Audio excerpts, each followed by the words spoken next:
오늘은 양과 염소의 비유는 선행과 구제가 아니라 구원이 주제다. 선행과 구제가 아니라 구원이 주제다라는 제목으로 말씀의 은혜를 나누겠습니다. 이제 우리가 이 양과 염소 비유를 끝으로 해서 이제 마태복음 24장부터 쭉 살펴오고 있던 이 예수님의 종말에 관한 말씀을 마무리하게 됩니다. 그래서 이제 아마 제가 다음 주까지는 이 말씀을 나눌 거예요. 다음 주까지는 아직 한 주가 더 남아 있습니다. 그동안 제가 이 종말에 관한 말씀을 여러분들과 나누면서 정말로 감사했던 것은 이 말씀을 준비하는 내내 그 과정 가운데서도 오히려 저 자신에게 더 큰 은혜가 되었다라는 거예요.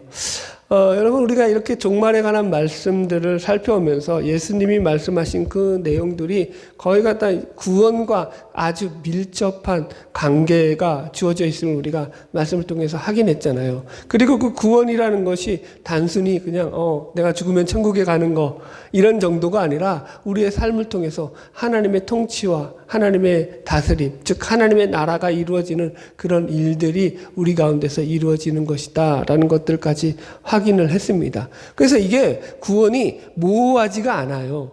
매우 분명해요. 구원의 기준이라는 게 이게 뭐라고 표현할까요? 그냥 이게 긴가민가 내가 구원 받았나 안 받았나 이런 게 아니에요, 여러분들. 그러니까 구원이라는 것은요, 결국 하나님 나라가 우리 가운데 이루어지는 거예요. 완성되어 가는 거거든요. 하나님의 통치와 다스림이 있어지는 건데, 여러분, 이걸 여러분들 우리의 삶 속에서 물어보면 알잖아요. 내 자신에게. 지금 내가 하나님의 통치 가운데, 하나님의 다스리신 가운데 내가 그 말씀에 순종하며 살아가느냐?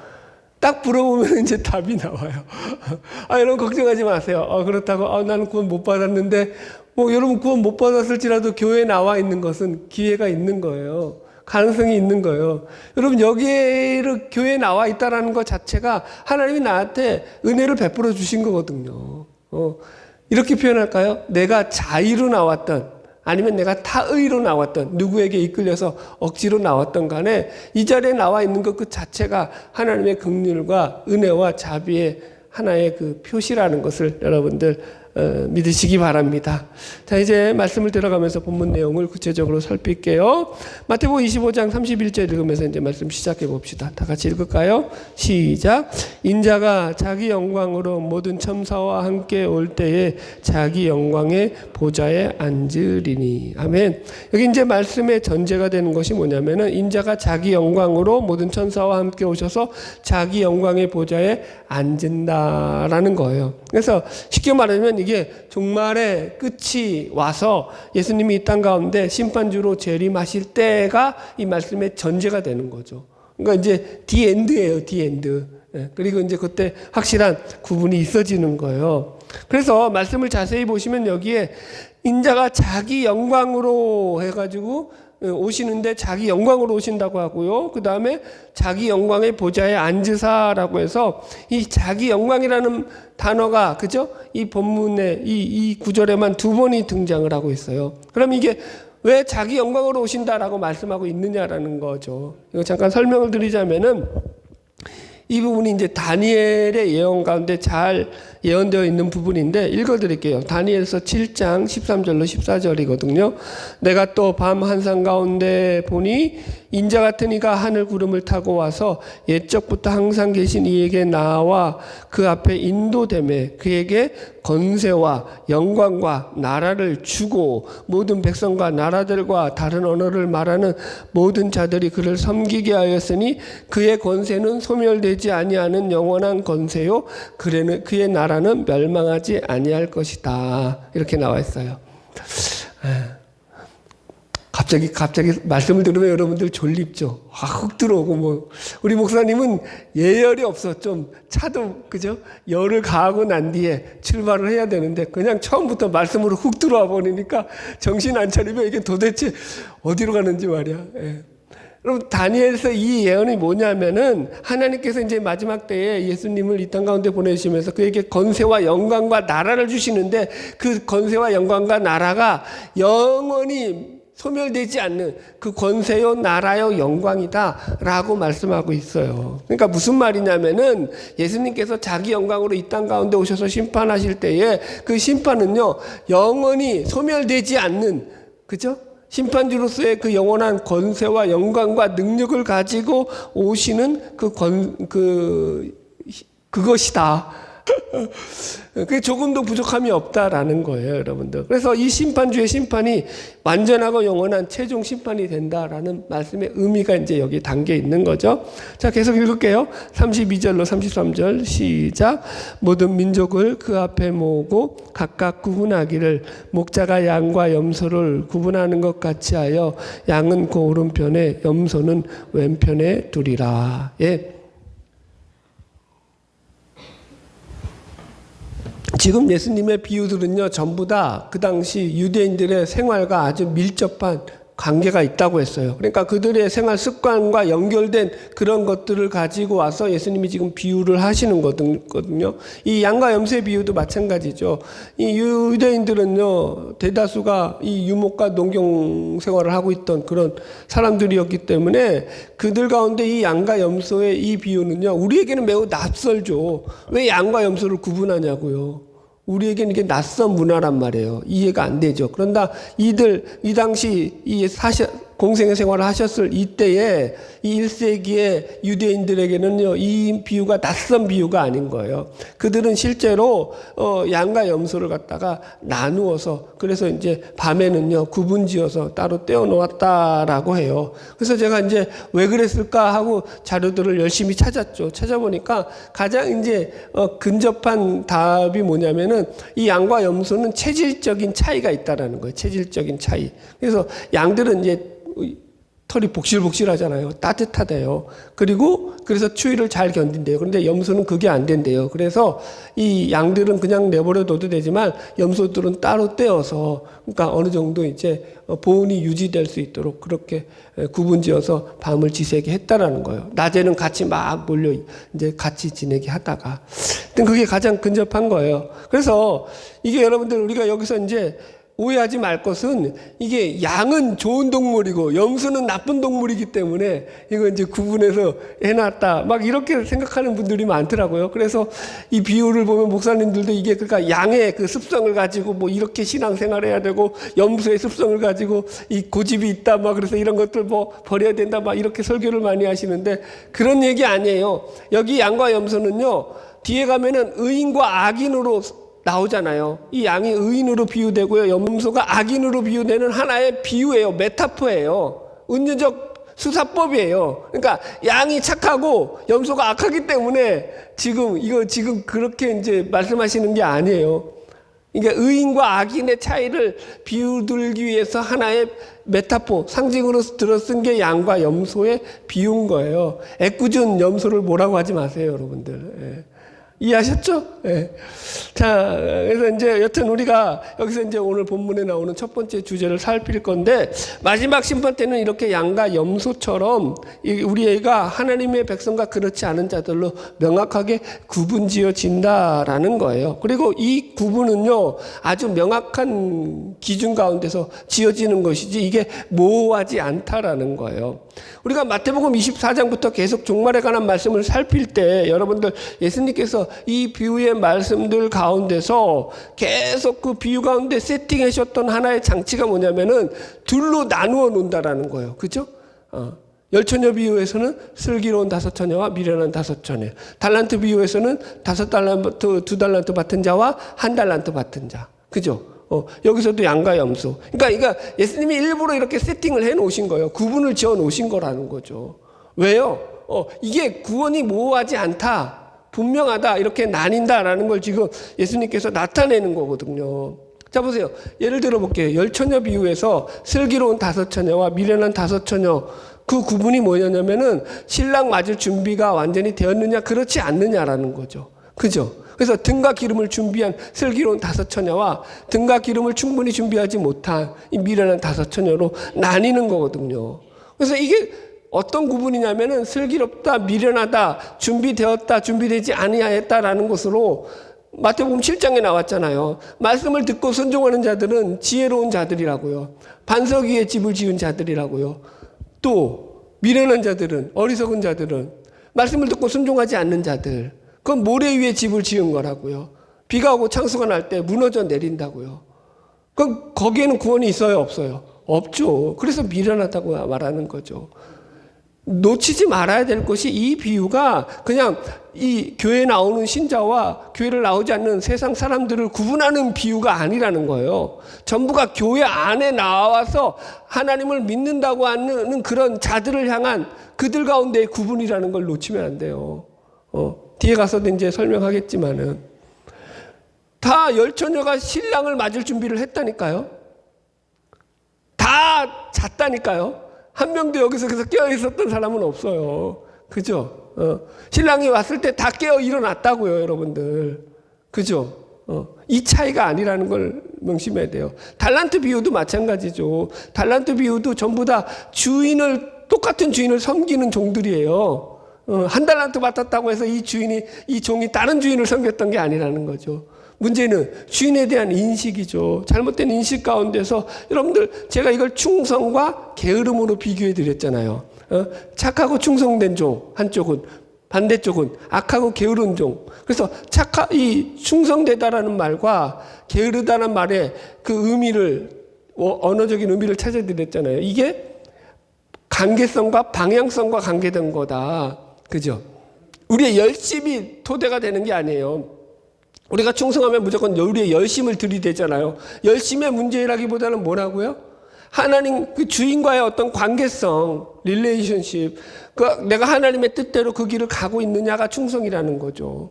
그렇지 않으면 이건 준비가 안 된 거라고요. 깨어있지 않는 거라고요. 예, 하여튼 여기까지 할게요. 지금 그래서 성경은 하나님을 아는 게 구원이라고 말하지, 여러분들. 그죠?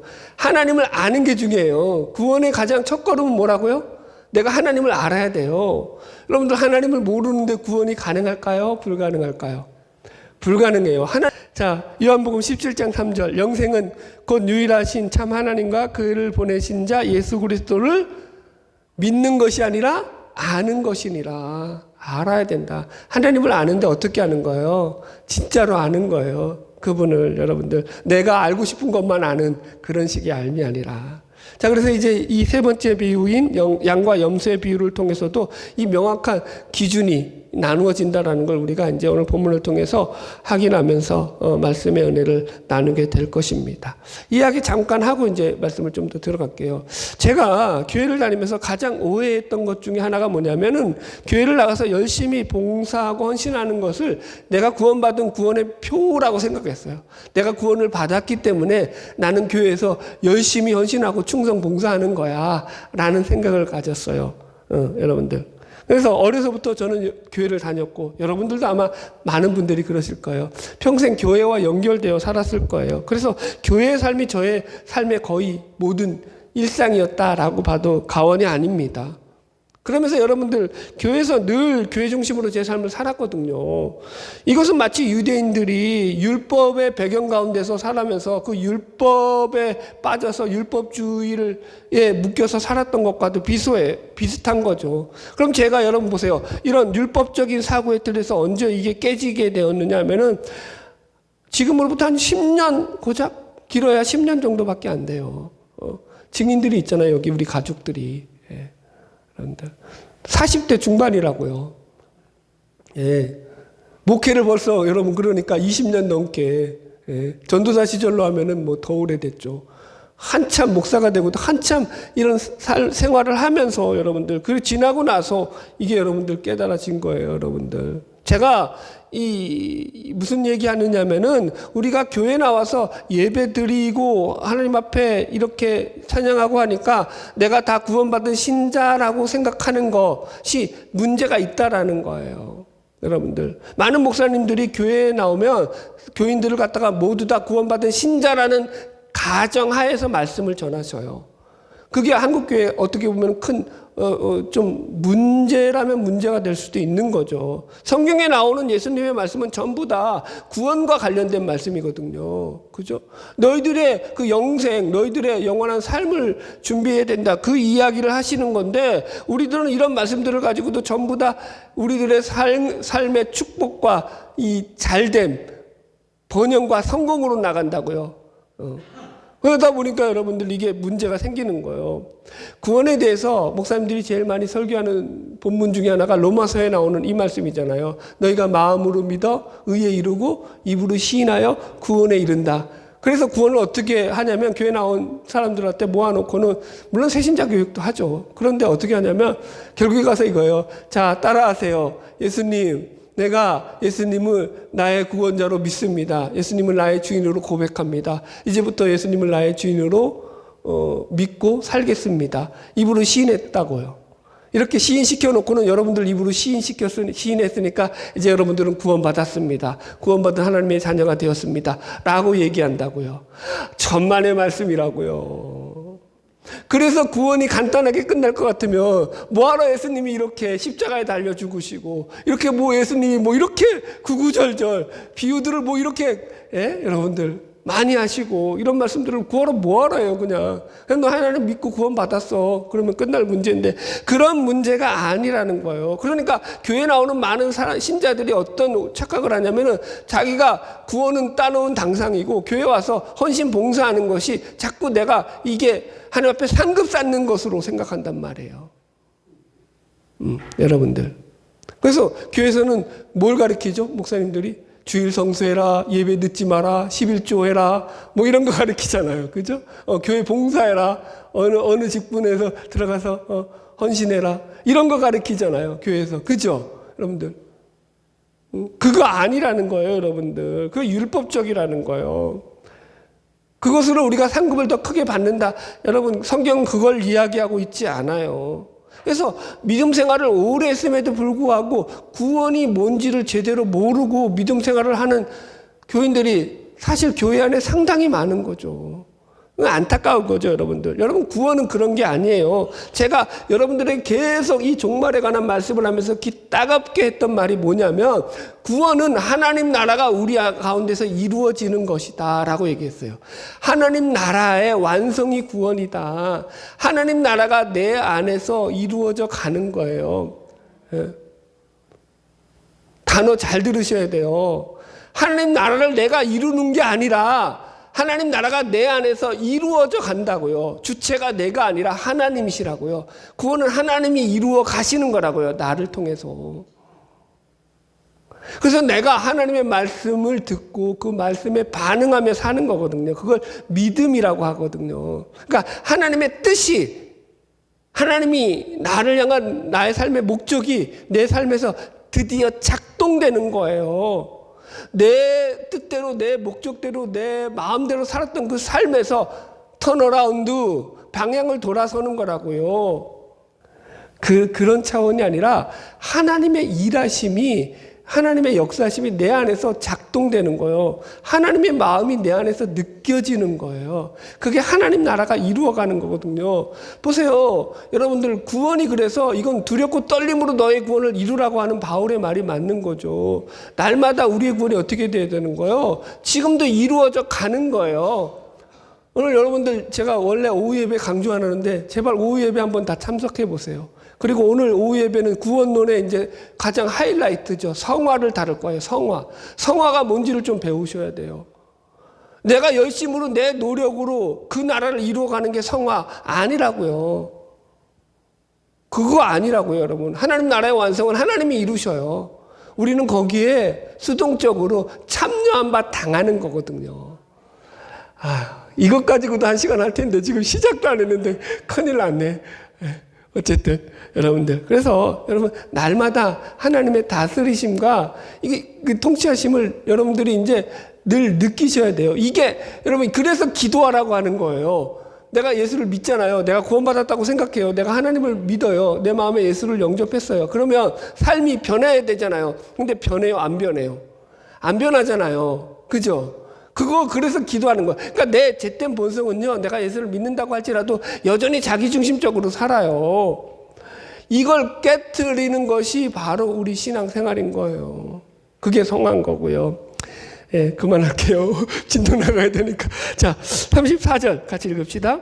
시작. 그때 임금이 그 오른편에 있는 자들에게 이르시되 내 아버지께 복받을 자들이여 나와 창세로부터 너희를 위하여 예비된 나라를 상속받으라. 예, 여기서 이제 심판의 주체가 앞에서는 인자라고 표현했는데 이제는 임금이라고 바뀌죠. 여러분, 그죠? 여러분, 앞에서는 인자가 보좌에 앉았다 그랬는데 여기서는 임금이 심판을 하고 있어요. 그죠? 그래서 이 둘의 존재가 다른 존재가 아니라 둘 다 이 심판주로 오실 예수님에 대한 그런 다른 표현인 거예요. 여기서는 왜 인자를 심판으로 바꿨느냐, 임금으로 바꿨느냐? 이제는 그 심판의 권세를 가지고 그것을 실행하실 분이라는 차원에서 임금으로, 왕으로 바뀌는 거예요, 여러분들. 그래서 오른편에 있는 자들이죠, 이 양에 해당하는 자들, 이들을 향해서는 임금이 복받을 자들이다라고 하면서 창세로부터 너희를 위하여 예비된 나라를 상속받으라, 이렇게 말하고 있어요. 이 표현도 매우 흥미로운 표현이잖아요. 그죠? 이제 보좌의 오른편에 있는 양들이 받을 복을 예수님께서 창세로부터 너희를 위하여 예비된 나라라고 얘기하고 있어요. 이게 언제부터 예비됐다고요? 창세로부터. 창세로부터. 그럼 그때 내가 태어났어요? 여러분? 내가 그때부터 공덕을 쌓아온 거예요? 그때부터 내가 하나님을 믿은 거예요? 아니요. 나는 하나님을 믿은 지 100년도 안 돼요. 그런데 난 하나님을 믿은 지 고작 그저 몇십 년밖에 안 되는데 하나님은 내가 하나님을 믿고 그 살아갈 그 의인의 삶으로 내릴 복을 창세로부터 준비해 오셨다, 예비해 오셨다라고 이야기한다라는 거예요. 그래서 이런 표현들은요, 하나님의 구원받은 백성들이 받아 누리는 그 구원의 복을 표현하는 대표적인 수사적인 표현이에요.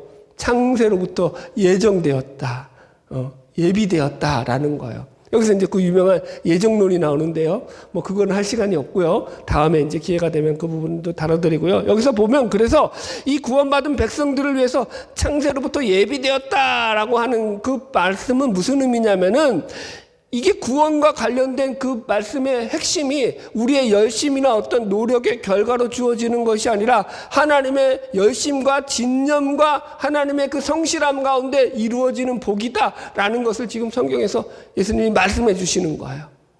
구원은요, 하나님의 진념과 열심으로 이루어지는 거예요. 우리의 진념과 열심이 아니라고요. 내가 열심히 믿겠습니다. 우리 여러분 옛날에도 많이 그랬잖아요. 은혜 받으면 내가 열심히 하겠다고 막 그래가지고 교회에서 충성 봉사하잖아요. 안 하던, 그죠? 11조도 하고 막 그 다음에 뭐 어떤, 그죠? 부서에 들어가서 막, 사명 감당하다가 또 이제 사람들하고 싸워서 시험 들어서 못해 하고 이제 뛰쳐나오고. 뭐 한둘이어야지, 여러분. 자, 보세요. 이게 우리들이 가진 열심과 진념이에요. 구원은 이런 게 아니라는 거죠. 구원은 그 구원의 본질 가운데는 하나님의 진념과 열심을 가지고 그것을 이루어가는 하나님의 성실하심이 있기 때문에 우리 가운데 이루어지는 은혜고 축복이라는 거예요. 이거 잘 배우셔야 돼요. 그래서 여러분들 내가 구원에 대해서 이게 잘못 알고 있으면은요, 내가 뭘 안 하잖아요. 내가 또 그리고 또 죄를 좀 짓잖아요. 하나님이 싫어하는 행동을 할 수 있죠. 그죠? 예. 들키지 마세요. 잘 숨기세요. 그런데 여러분 그럴 때 어떤 마음이 드세요? 이거 내가 구원받은 사람이 맞나? 이런 생각이 든단 말이에요. 왜 그럴까요? 구원을 착각하고 있기 때문이에요. 내가 나의 어떤 노력과 열심과 나의 행동이 구원의 근거가 되는 것으로 착각하는 거라는 거예요. 구원은요, 나로부터 나오는 게 아니에요. 여러분들. 마틴 로이드 존스 목사님이 그 유명한 말씀 했잖아요. 여러분들이 최선을 다해서 예수를 닮아가려고 한번 노력해 보라고. 열심으로 예수를 닮아가려고 쫓아가 보라고. 그러면 여러분들에게 딱 들어오는 한 가지 감정, 그건 절망감일 거라고. 여러분, 우리가 열심히 예수를 따라간들, 여러분 예수님을 따라 살려고 우리가 노력해 봅시다. 따라갈 수 있어요, 없어요? 없어요. 네. 그러니까 10가지, 예를 들어서 10가지 행동 중에서 내가 4-5가지 했다고 합시다. 그것도 많다. 서너 가지로 3가지, 한 2-3가지 했다고 합시다. 그러면은 7-8가지는 못 따라가죠. 그럼 어떻게 되는 거예요? 자괴감이 들겠죠. 신앙은 그렇게 가지 않는다고요. 하나님이 먼저 내 안에 은혜를 주시는 거예요. 항상 하나님이 먼저 나를 찾아와 주셔요. 하나님이 먼저 나를 만나 주셔요. 그래서 변화받는 그 하나님의 은혜가 내 안에서 작동함으로 말미암아서 그 작동의 반응으로서 우리가 움직이는 게 구원이에요. 여러분들. 자, 이제 말씀 또 계속 들어가 보겠습니다. 이제 35절부터 이 예비된 나라를 상속받게 되는 이들의 실제적인 삶의 모습들이 이제 나타나는 거예요. 35절로 36절 읽읍시다. 시작. 내가 줄일 때에 너희가 먹을 것을 주었고 목마를 때에 마시게 하였고 나그네 되었을 때에 영접하였고 헐벗었을 때에 옷을 입혔고 병들었을 때에 돌보았고 옥에 갇혔을 때에 와서 보았느니라. 자 보세요. 말씀을 잘 봐야 되는 게 이 말씀을 그냥 구조적으로만 보면 어떤 생각이 드냐면은 이런 행위들이 구원의 조건처럼 들려요. 이렇게 열심히 가난한 자들과 병든 자들과 어려운 자들을 돌보고 긍휼을 베풀고 구제했던 이것으로 말미암아서 이들이 구원받은 것처럼 지금 우리가 말씀을 느끼게 된다고요. 여러분들. 그래서 이 말씀들을 가지고 이런 것들을 가지고 행위 구원론자라고 하죠. 여러분들. 그런 자들이 이제 큰 소리를 치는 거죠. 봐라, 성경에서 그렇게 말씀하고 있지 않느냐라는 거예요, 여러분들. 그래서 또 어떤 분들은 이런 말씀을 가지고 이렇게 얘기해요. 우리가 양이 되어야 됩니다, 여러분들. 우리가 이런 구제와 긍휼을 힘쓰면서 살아가야 됩니다, 라고 이야기를 하시고 설교를 하셔요. 여러분들도 많이 그러실 거예요. 이 말씀을 읽으면서 그래, 내가 구제하는 마음과 긍휼의 마음을 가지고 내 어려운 이웃들을 돌보는 삶을 살아가야지. 라고 생각한다고요. 여러분들. 여러분 보세요. 그런 문제가 되는 게 뭐냐면 성경에서 우리가 받은 구원을 뭐라고 말하냐면 우리는 행위로 구원받은 게 아니라 믿음으로 구원받았다라고 말하는데 이 부분이 연결이 안 되는 거예요. 이렇게 해석해버리면.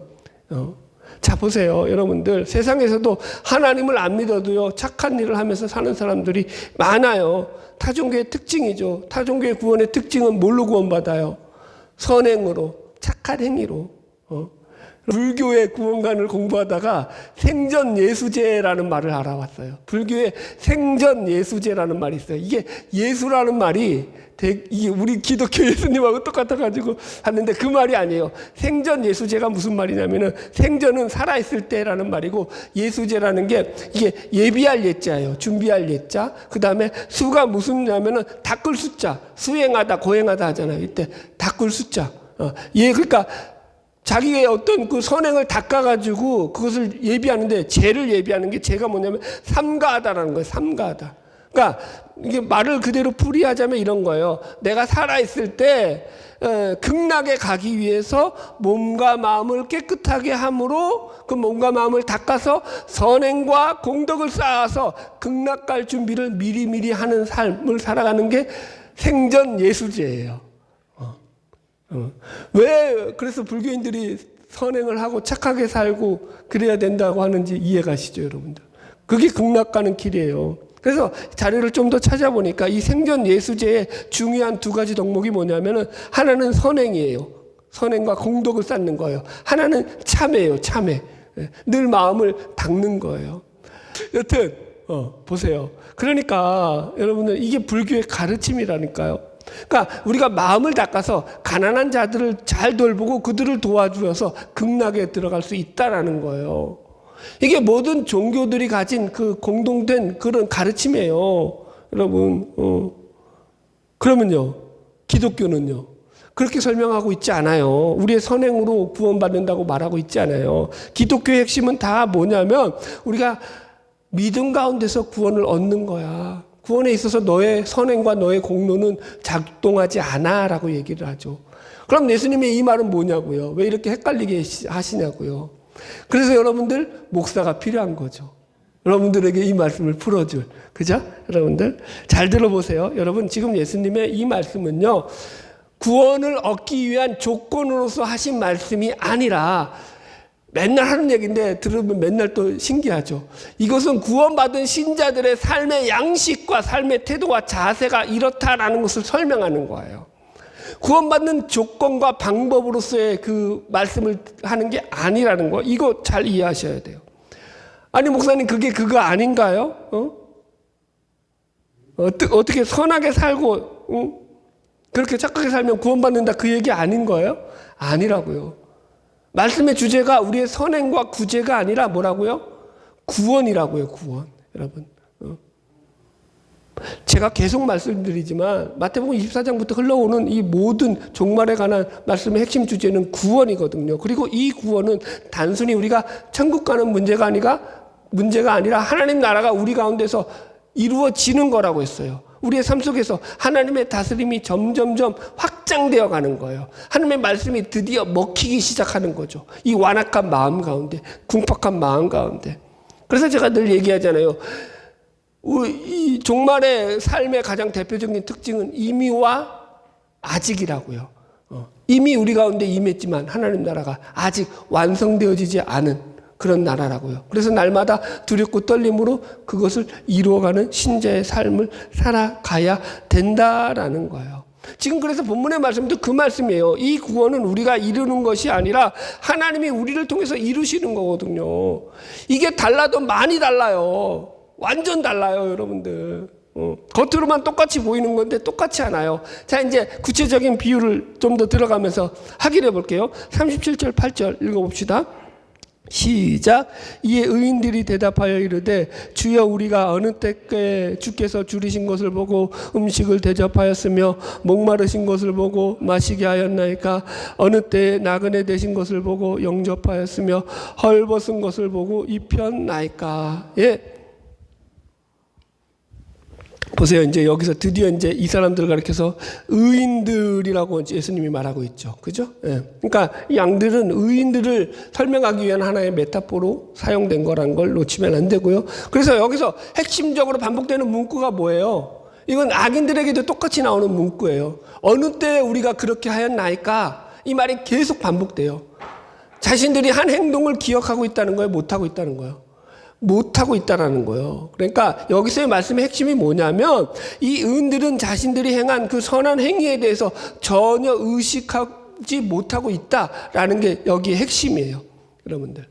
이건 다른 말로 하면 이걸 의도적으로 행한 행위가 아니라는 거예요. 그 행위가 의도성이 없었다라는 거예요. 여러분 우리가 어떤 의도성을 가지고 행동을 하잖아요. 그러면 그 행동은 기억하고 있다고요. 예를 들어서 우리가 큰맘 먹고 누구를 도와줬다고 합시다. 그럼 누구를 도와준 그 기억은요, 그 사람 평생의 머릿속에서 자신의 공적과 치적으로 남아있는다고요. 그건 안 없어져요. 죽을 때까지. 죽기 전에도, 야, 내가 너한테 그때 뭐 해주지 않았냐? 이 말이 나오죠. 이해하시겠어요? 지금 여기서 말하는 건 그 얘기가 아니에요. 여러분들, 보세요. 의식하지 못한다라는 것은요, 그 가운데 그 행동이 의도성이 없었다라는 거예요. 이렇게 설명할게요. 이제 할머니가 폐지를 줍는 할머니가 계셔요. 그래서 큰 니역가에다 폐지를 잔뜩 싣고 끌고 가고 있는데 이제 마침 가는 길에 자기가 집 가는 방향하고 똑같은 길로 할머니가 가고 있으니까 그냥 아무 생각 없이 할머니가 힘들어 보이니까 뒤에서 니역가를 밀어드렸다고요. 그리고 할머니한테 인사하고 갈 길 갔죠. 여러분 이거 1년이 지났어요. 기억하고 있어요? 못 기억하고 있어요? 못 기억한다고요. 이런 거라고요. 이런 류라고요. 의도적이냐 의도적이지 않느냐라는 걸 지금 여기 중요한 의미, 여기에 포인트가 된다라는 거예요. 그러니까 이걸 기억이 못한다라는 것은요, 이게 지금 이 의인으로 칭해지는 이들이 이게 겸손했기 때문에 이렇게 말하는 게 아니라고요.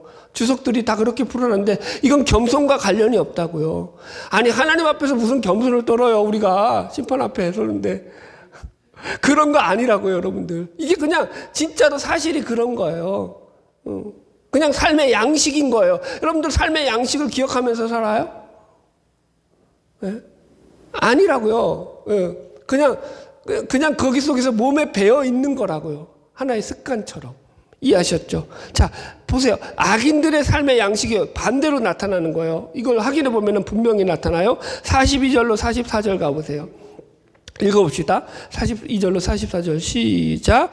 내가 줄일 때에 너희가 먹을 것을 주지 아니하였고 목마를 때에 마시게 하지 아니하였고 나그네 되었을 때에 영접하지 아니하였고 헐벗을 때에 옷 입히지 아니하였고 병들었을 때에 옥에 갇혔을 때에 돌보지 아니하였느니라 하시니. 44절 그들도 대답하여 이르되 주여 우리가 어느 때에 주께서 줄이신 것이나 목마르신 것이나 나그네 되신 것이나 헐벗으신 것이나 병드신 것이나 옥에 갇힌 것을 보고 공양하지 아니하여 하더이까. 이렇게 말해요. 했다는 거예요, 안 했다는 거예요? 이들의 항변은 했다는 거예요. 우리가 언제 안 했냐라는 거예요, 주님 앞에서. 여러분, 이거 지금 여러분들 잘 보셔야 돼요. 그러니까 그들도 그들 나름대로 열심히 어떤 행위를 했다고요. 선하다고 생각했던 그런 일들이 있었다고, 액션이 있었다고요. 그런데 여기서 악인과 의인이 분명한 차이를 드러내는 게 뭐냐면은 앞에서 또 얘기했지만 그 의인들은 자신들이 행한 그 행동을 기억하지 못했다고요. 그런데 여기서는 이들은 그걸 갖다가 하나하나 다 뭐예요? 카운트하고 있다고요. 계산하고 있다고요. 그건 뭐라고 했어요? 의도성이라고요. 선한 행위를 어떻게 했다고요? 의도를 가지고 했다고요. 타 종교가 뭐라고요? 극락에 가려고 선한 행위를 한다. 극락에 가는 의도성이 뭐예요? 그러니까 선한 행위를 하는 의도성이 뭐예요? 극락에 가려고. 이해하시겠죠? 여러분들. 아, 내가 착하게 살아야지 복을 받지. 이 의도를 가지고 한 거라고요, 여러분들. 질문 여기서. 아니 목사님, 의도적이든 안 의도적이든 어떻게든지 선한 행위를 하고 착하게 살면 그게 잘된 거 아니에요? 그게 맞는 거 아닌가요? 여러분, 삶에서는 그럴 수 있어요. 그런데 구원에서는 그게 안 된다는 거예요. 이 둘의 차이가 아주 엄청난 차이라는 거예요, 여러분들. 제가 그걸 설명을 드릴게요. 지금 예수님의 이 말씀의 핵심은요, 어떤 행위에 포커스를 맞춰져 있지 않고 그 행위를 행한 그들의 마음, 그들의 중심에 포커스가 맞춰져 있는 거예요. 포커스가 뭐라고요? 행위가 아니라고요. 그 행위를 행하는 그들의 마음에 포커스가 있다라는 거예요. 핵심이 그거라는 거예요. 너희들도 하기는 했지. 그런데 너희들이 행한 그 행위는 다 뭐예요? 너희들의 자랑과 너희들의 공로와 너희들의 업적으로 남지 않았느냐. 너희들의 의를 쌓기 위해서 너희들이 행한 거 아니냐. 그래서 그 행위는 너희들의 자랑과 공로는 될지언정 나와는 상관이 없다라고 지금 예수님이 이 말씀하시는 거거든요. 지금 이 악인들로 대표되는 대상들이 누구냐 하면은 예수님께서 계속 성경에서 책망하고 계시는 화 있을진저 외식하는 서기관과 바리새인들이여 라는 그런 부류의 사람들이에요. 그래서 서기관과 바리새인들의 이 외식하는 신앙으로 대표되는 행위가 뭐냐면은 바로 이런 행동이라는 거죠. 율법주의적인 행동. 내가 이걸 왜 하는 거예요? 의도성을 가지고 하는 거예요. 뭐 하기 위해서? 상급 받기 위해서, 복 받기 위해서.